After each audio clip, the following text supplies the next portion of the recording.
My name is Aurora Jensen. I'm a senior manager and I lead the buildings team at CLF. I'm going to go ahead and get started. So my goal here is to talk a little bit about the policy landscape as it relates to embodied carbon.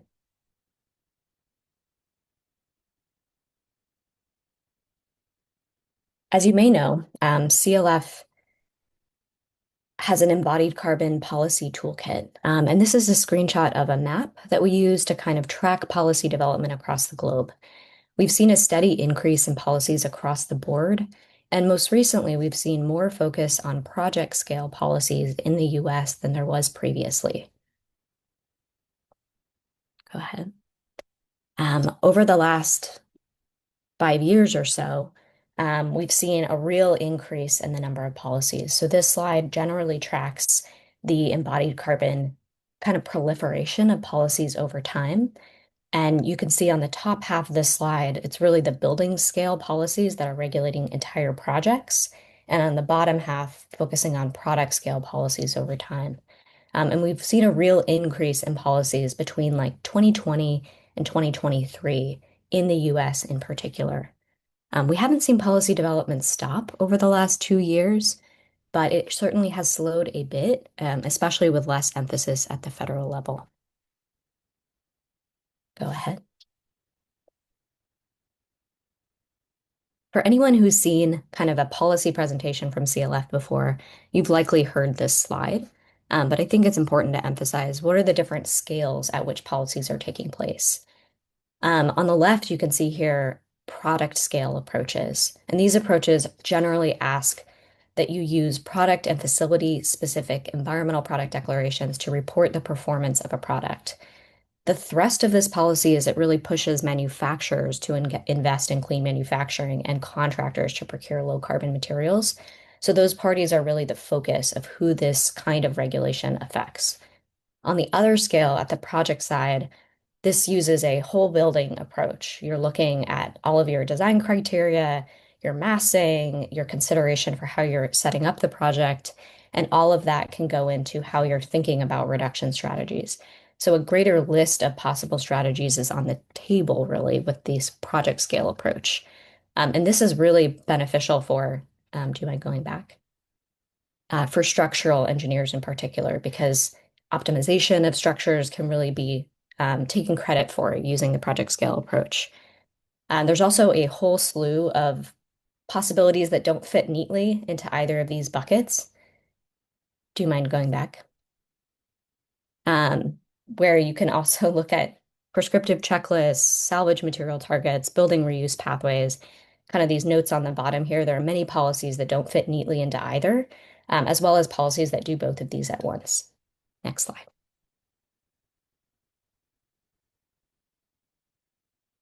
In addition to kind of different targets, what's being regulated by these policies, there's also different types of how this policy is meeting the policy landscape. So on the left, you can see incentives are increasingly common, really offering rewards for reducing embodied carbon. We have voluntary programs that I imagine this group is familiar with, like LEAD and ILFI, or commitment programs like SE 2050. And then edging towards the regulation side of things, we have government commitments that oversee how government is doing their own procurement and their own projects and how that can kind of provide leadership in the industry. And then the last category here is really a huge bucket. Broad regulation can include zoning code, local code, building code, regulatory programs, or statutory requirements. So that's a huge category here. And today I'm going to focus on really 5 examples across the spectrum. Next slide. And really here, I'll highlight what those 5 examples are. I'm going to skip voluntary programs just because I think this group is likely really familiar with those. And I'm going to touch on one example of an incentive program, one for government commitment, and then talk about 3 different examples of broad regulation. Okay, great. So the first example is Oregon DEQ. This is a incentive program that's relatively new. It rolled out in the last 6 months or so, and it offers housing projects 2 different types of incentives. So you can pursue a space efficient housing type, which is a pretty small housing unit that meets specific size requirements, or an adaptive reuse type, and that's if you're converting a project from commercial to residential. And in order to meet this requirement and earn these incentives, you have to show a 10% reduction in the embodied carbon of new materials. And you're given four options to do that.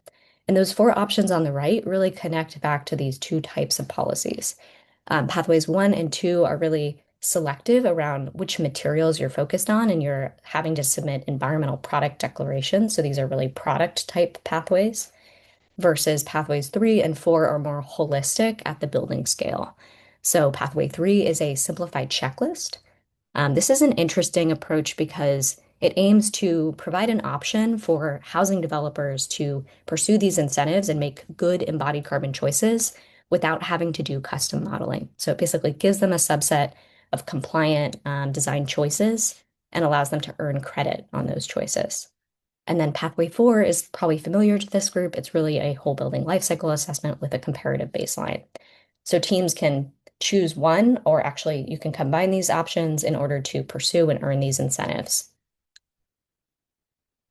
Go ahead. All right, so now jumping into the government commitment category, I want to talk briefly about the New York State's executive order. This is a really broad regulation that's really emphasizing state leadership in New York. And it has two main components. The first one is product scale, and this really requires agencies that are working and are subject to these requirements in New York to submit EPDs when they're available for key products. So this applies to concrete, asphalt, steel, and glass products. And this collection is active, this guidance is live in the state, and this is currently being kind of implemented. The second component of this guidance is about project scale requirements. So here, design teams are asked to calculate the total embodied carbon resulting from their projects. And I'll say the second piece of this executive order hasn't yet been implemented, but is expected to be implemented soon. So I would suggest the group look out for more guidance to come on that.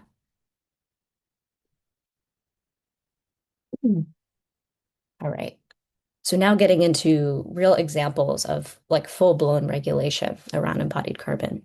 I'm going to talk about really this local zoning requirement. This is for City of Boston, and hopefully I'll set this up for the next speaker, Ariel Brenner, to talk about codes more broadly. So I would say this is a really specific example of a local zoning code approach to requiring embodied carbon through the permit process in this specific jurisdiction. And the way this works is the reporting requirement is to ask you to calculate the embodied carbon of your building following at the permit stage and document that as part of your permit process.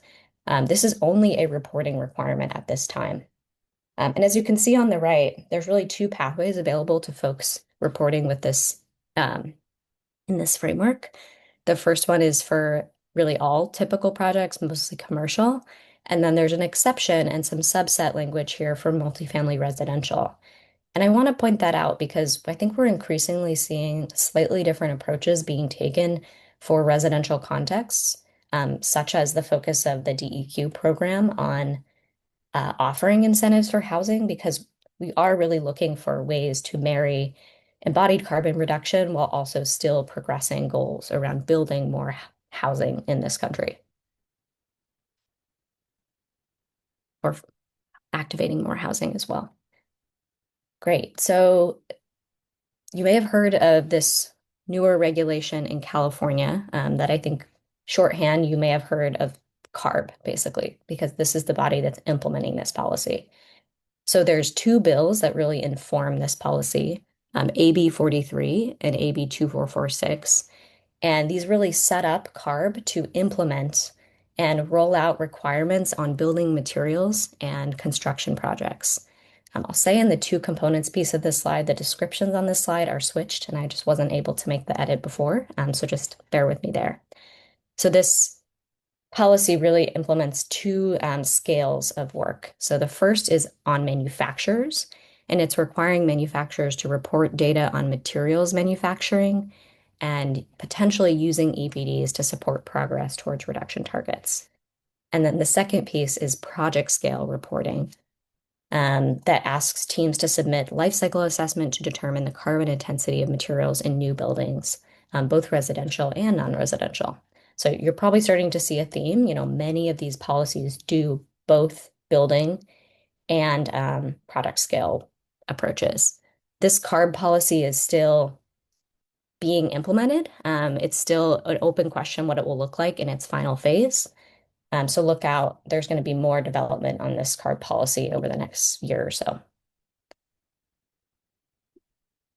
All right, so this is my last slide.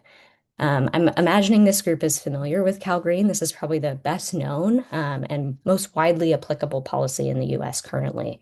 This really gives teams three options. You can, when you're applying for a permit, show that you've reused most of your building, you've ran an LCA, or you've complied with GWP limits. And most recently, there was also an effort to add some additional basically edits and revisions to this in the last code cycle, and that wasn't possible because AB 130 in California has really restricted code officials from making changes. So you'll see on the right, there was an intent to add an embodied carbon budget option, which would allow teams to comply more simply without having to run a baseline model. And the one note I wanted to offer to this group is if that's of interest to any of the project teams you're currently on, I would suggest reaching out to AIA California. They're thinking about putting together an alternative means and methods package to allow you to simplify really how you're documenting compliance with the whole building LCA requirement. That's all from me. Thanks so much.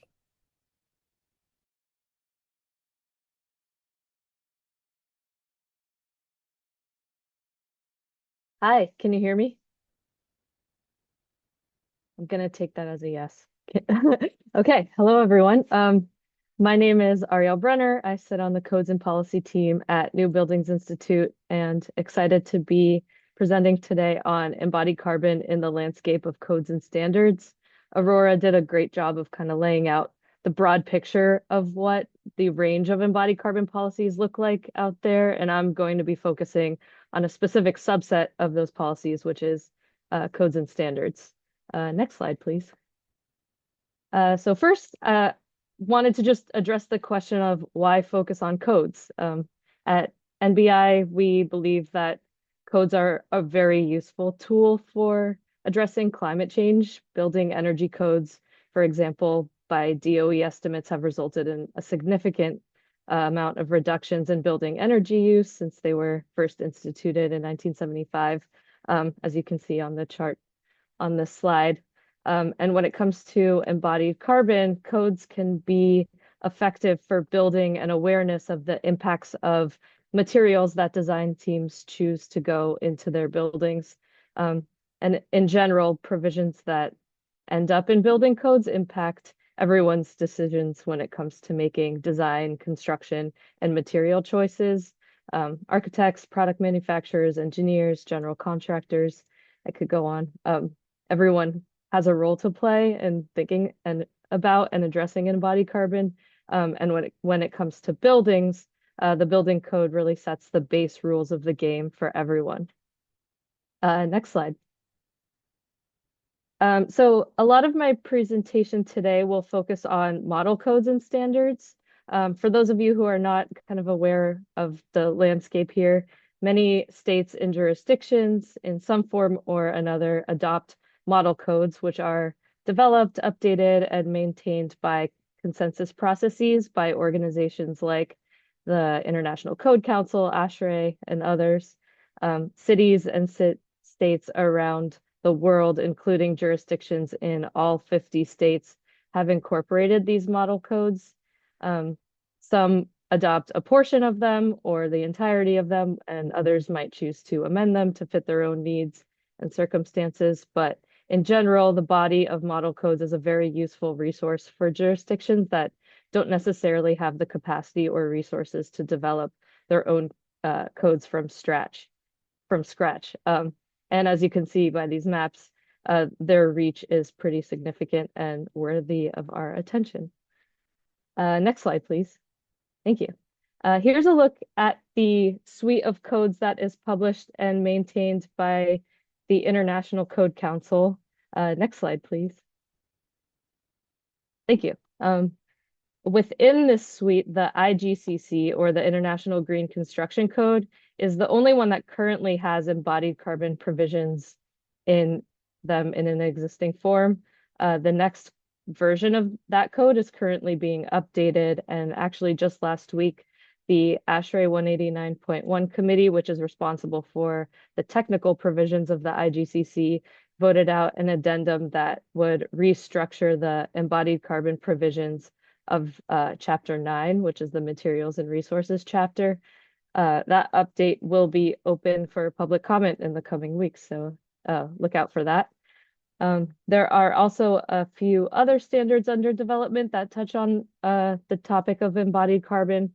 For example, the ASHRAE 240p standard will provide a quantification methodology for evaluating and reporting greenhouse gas emissions over the full life cycle of a building, a lot of which constitutes embodied carbon.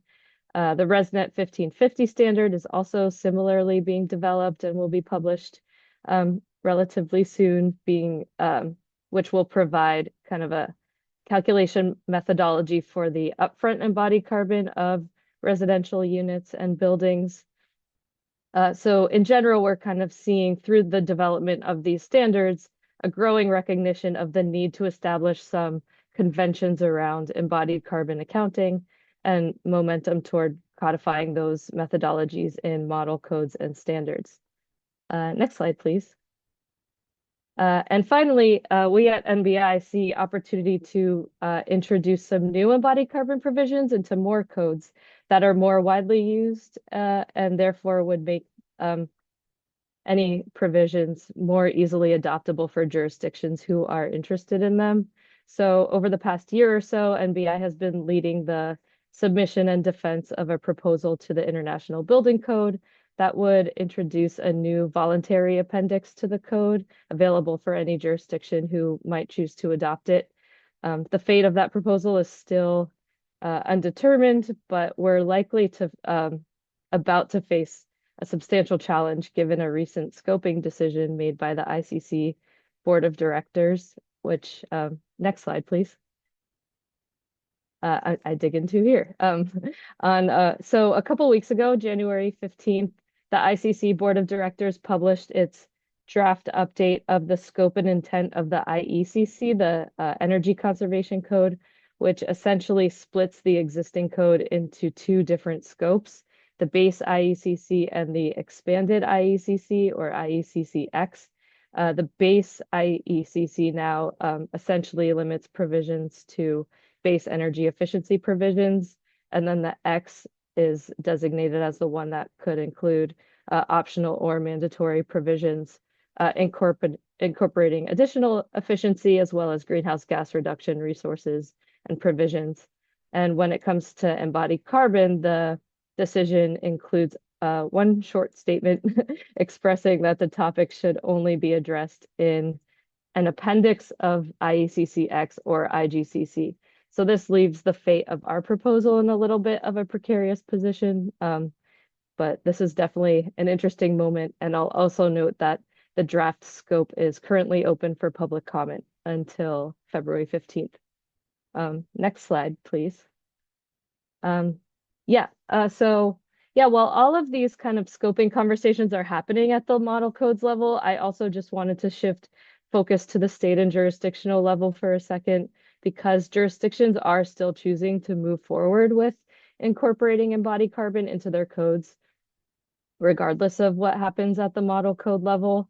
We're seeing kind of a wide range of approaches in absence of a model code approach. This variation includes kind of where provisions are being adopted. We're seeing them crop up in energy codes, building codes, green codes, zoning codes, and other policies that Aurora described. And the methodologies kind of behind those code approaches also tend to vary. They range from kind of additional credits offered through energy codes to more comprehensive requirements in building and green codes. Next slide, please. Thank you. Here's just kind of a closer look at some of the jurisdictions that have chosen to adopt embodied carbon into their codes. Most that we are seeing in the energy code context kind of take a more limited approach to reporting and reduction, typically incorporating prescriptive measures that focus on a select number of material or product types And then the building or green code approaches have implemented a range, kind of usually both prescriptive and performance-based, or as Aurora described, building level pathways, as well as some um, building reuse alternatives for compliance options. Next slide, please. And then I'll just note, as we're seeing this range of approaches kind of emerge, and as the tide is beginning to shift a bit towards some agreement that energy codes are the appropriate place for embodied carbon provisions, we at MBI are starting to dive a bit more deeply into this question of trade-offs, recognizing that introducing embodied carbon provisions into energy codes potentially opens the door to the possibility of trade-offs with energy efficiency and the potential for unintended consequences across a range of code benefits. And we want to make sure that trade-offs between embodied carbon and operational energy or carbon do not result in unintended consequences that might impact energy affordability, public health, thermal resilience, grid operation and reliability, and other benefits. So our team recently published an ASHRAE paper that put forward some of our recommendations for how to place embodied carbon provisions within the broader structure of codes to avoid or minimize trade-offs in this regard. I won't dig into them in too much detail for the sake of time right now, but they're presented in order of priority on this slide here. I think I have one more slide. Yes, I'll end here. Thanks for your attention, and feel free to reach out to me with any questions. Thank you.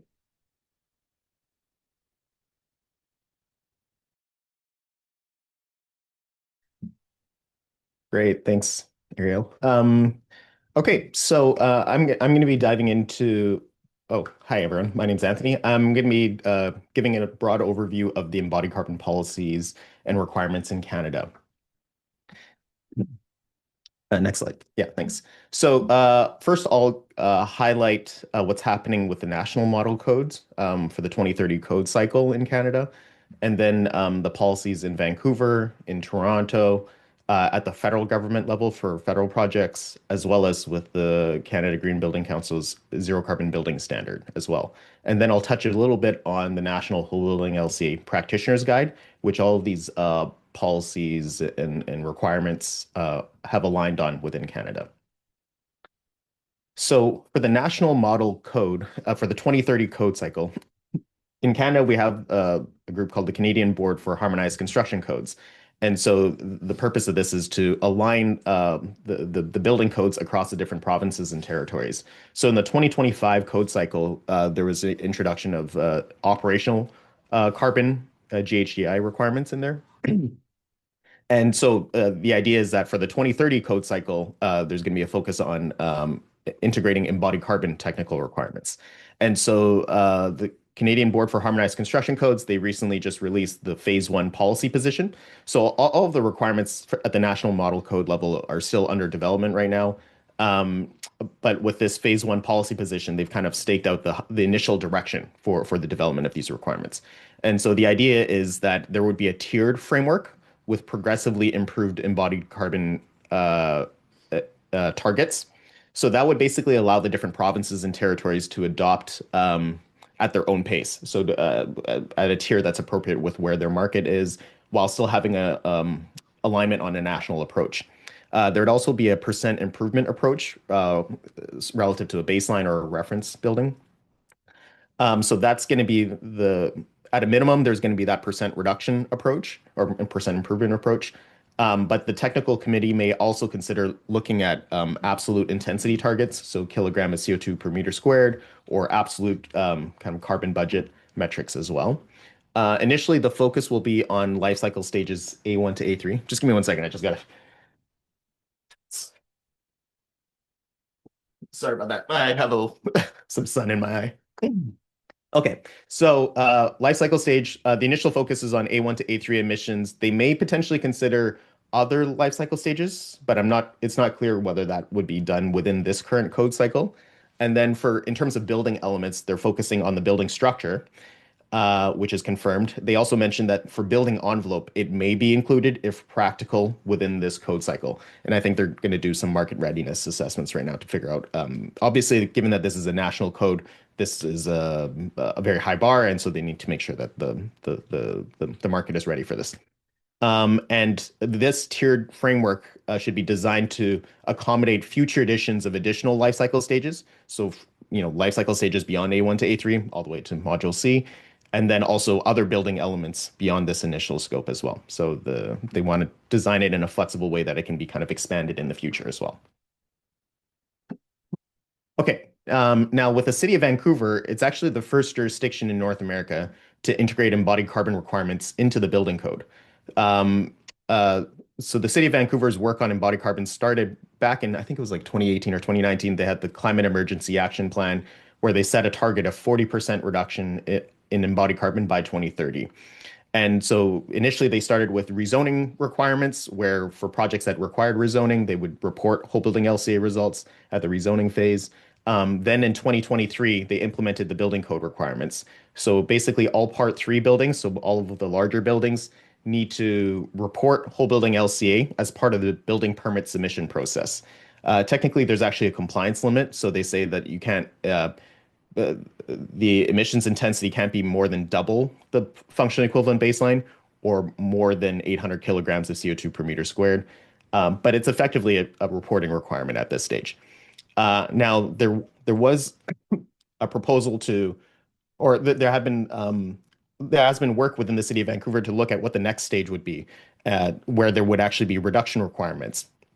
Initially, they were planned for 2025, but now those timelines have been delayed, and it's unclear when this would be implemented. But the idea, at least in this current draft form, is that there would be a 10% reduction requirement, or project can be below a certain intensity target. I think currently it's set at 360, meaning 10% below the 400 benchmark. But that may also potentially change in the final form. But one interesting thing is that in developing the idea when we move into this reduction territory, there was also the development of these industry leadership credits to incentivize additional disclosure to kind of improve the data environment. So for example, right now the requirement is to look at the building structure and the building envelope. But for example, if project teams reported on interior partitions or mechanical and electrical and plumbing, or any of these other additional scopes, or they report as-built construction data, getting better A5 data, there would be industry leadership credits assigned. So basically up to 5% of your embodied carbon limit can be relaxed or kind of removed. So instead of reaching 10% reduction, maybe you reach 9% or 8% or maybe 5% reduction, depending on this additional work that you do for the industry leadership credit. And so that kind of incentivizes some of this work that we know that needs to happen to kind of build out our practice in further scopes. And so those industry leadership credits were embedded into the update to the update that happened in September, where basically they updated to reference the National Whole Building LCA Practitioners Guide that I mentioned earlier. City of Vancouver has an addendum, and there's some industry leadership credit section there. And the focus is on Module A to C, so cradle to grave, and then also structure and envelope. For City of Toronto, there's the Toronto Green Standard version 4. And so there's multiple different tiers within Toronto Green Standard. I think in the tier 2, it's voluntary for private projects. It's mandatory for city-owned buildings. But private project teams may want to achieve tier 2 because there's a partial development charge refund program if you meet the tier 2 targets. And so they have some upfront embodied carbon intensity targets, where it's 350 kilograms of CO2 per meter squared for residential or commercial buildings, or 400 kilograms of CO2 per meter squared for the other buildings. And this is looking only at module A1 to A5, so not A to C, and it includes structure and envelope. The Toronto Green Standard version 5 is currently under development. Not clear when the implementation timeline is for that. Next slide, please. And then in terms of voluntary kind of green building rating systems, kind of akin to LEED version 5, there's obviously some focus on LEED version 5, but in Canada, we have the zero carbon building standard that's also quite popular. There's a prerequisite within that for projects to meet the standard they need to hit either, if it's a warehouse, it's 350 kilograms of CO2 per meter squared, or if it's any other buildings, it's 425 kilograms of CO2 per meter squared, or you could reach a 10% reduction from baseline. So one thing you'll notice is that for a few of these policy frameworks in Canada, we have an either/or approach where you can either meet some absolute intensity target or define your own functionally equivalent baseline and reach a certain percent reduction relative to that baseline. So that's the prerequisite for zero carbon building standard. But then on top of that, uh, as part of the standard, you need to get a certain number of impact and innovation credits. There's a list of various different things of how you could achieve this, but the ones relating to embodied carbon are you can get 1 point if you reach 275 for warehouses or 350 for the other buildings, and then if you or 20% reduction in baseline. And then if you reach 40% reduction baseline or those other intensity targets listed here, 230 and versus 260, then you can get 2 points. And basically, all project teams need to hit 2 impact and innovation credits in order to achieve the standard as well. But there's other things that you can do to get those impact and innovation credits. It's currently focused on life cycle stages A1 to A5 and structure and envelope for building elements. And then at the federal level, for federal projects, as part of the policy on green procurement, all the federally owned buildings and crown corporations, they need to align on this embodied carbon requirement. So essentially, as of 2025, it's they need to do a whole building LCA model and demonstrate 30% reduction in embodied carbon at the project level. Now, if you cannot reach 30% reduction, which is obviously quite ambitious, you need to document that efforts have been made to optimize and kind of reduce embodied carbon to the greatest extent, up to 2% cost premium. So this is kind of their way of creating a measure to ensure that the construction costs do not, or the premiums are not too high. So that needs to be documented. They also separately have requirements specifically for concrete. You need to kind of show that you're achieving at least 10% reduction on concrete versus the provincially specific industry average concrete EPD baselines. And then for steel, they have a new tiered approach where steel products should target 20% reduction in embodied carbon relative to the industry average. But if that's not achievable, then they need to be below 40%. And if not achievable, then it needs to be below industry average. Yeah. Next slide, please. So all of those policies and targets, or all these different policies and embodied carbon requirements in Canada across the major entities that I've just listed, one great thing is that there's been a strong desire for alignment. And so we now have these national whole building LCA practitioners guide, which I was one of the co-authors of. This actually evolved originally from the City of Vancouver's embodied carbon guidelines. So we went through 3 years of developing this. Some of you may have even contributed comments during that period when we were soliciting feedback from the industry to kind of help improve these guidelines. That eventually got turned into these national whole building LCA practitioners guide. It gives a lot of guidance around, for example, for policies that have an absolute or baseline percent reduction approach. It has kind of ways of addressing that. It has ways of accommodating different floor area definitions, including parkade or excluding parkade. Obviously, that changes your embodied carbon intensity targets. There's a lot of guidance around baseline definition. So, and some of this guidance was developed with the idea of to try to avoid potential issues around gaming of a baseline. And so how do we kind of give the right guidance that can kind of limit that potential? So, for example, giving starting points for defining materials and assemblies per building element in terms of your baseline assumptions.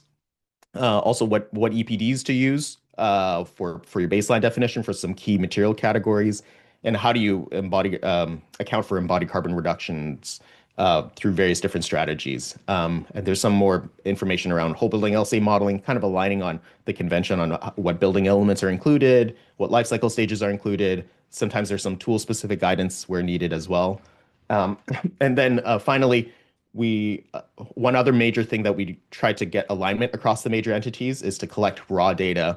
So from the whole building LCA modeling, whether you're using one-click LCA or EC3 or Tally or Beam or any of these software tools or Athena, we collect the raw data from there. And then plus an Excel spreadsheet submission template that has the project metadata.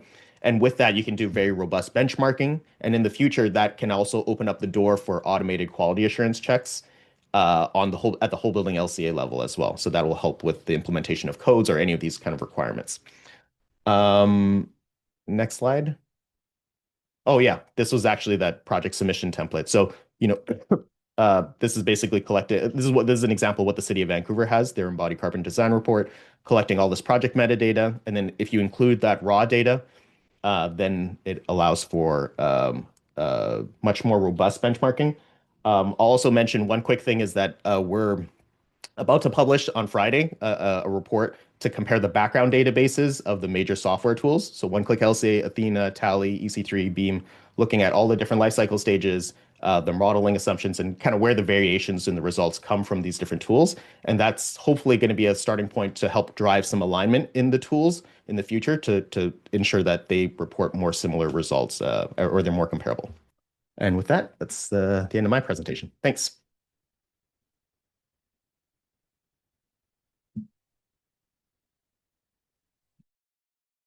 All right, thank you, Anthony. Thank you to our presenters. We just have a couple of minutes for Q&A, so I'll just try to pick one question here now, and then maybe our presenters can stay on for a couple minutes to answer with a typed answer. So I guess one that I'll pick, regarding potential trade-offs between embodied carbon and operational carbon, what about using the established framework of whole building LCA? In that framework, the impacts at each stage of the building are estimated, and the embodied, primarily A1 through A3, are compared against operational impacts. Does anyone Yeah, I'll take. Okay. I think that was for me. I think that's a great idea. I would kind of anticipate. I think that that's the direction that codes will probably take a bit further down the line. Many code frameworks that we are seeing today that currently include whole building LCA tend to keep embodied and operational analysis separate. For example, by exempting operational stages from the life cycle analysis requirement, or kind of keeping embodied carbon provisions in a separate section from operational provisions and requiring projects to meet both. And at this point in time, I think as methodologies around full life cycle analysis haven't yet been codified and standard, I think it makes sense to keep those analyses and requirements separate. But I would also anticipate, kind of as ASHRAE 240p gets finalized and ultimately published, there will probably be a growing understanding around the integrated impacts of operational embodied carbon and also kind of reporting around those. And from there, I can maybe anticipate codes evolving to reference 240p and then ultimately maybe integrate some reduction requirements that do that comparison that I think the person who asked described. So yeah, I think that's maybe our North Star. All right, great, thank you. That's all the time we have for this session. We'll be heading into a quick break now. But thank you to our presenters, and thanks for listening.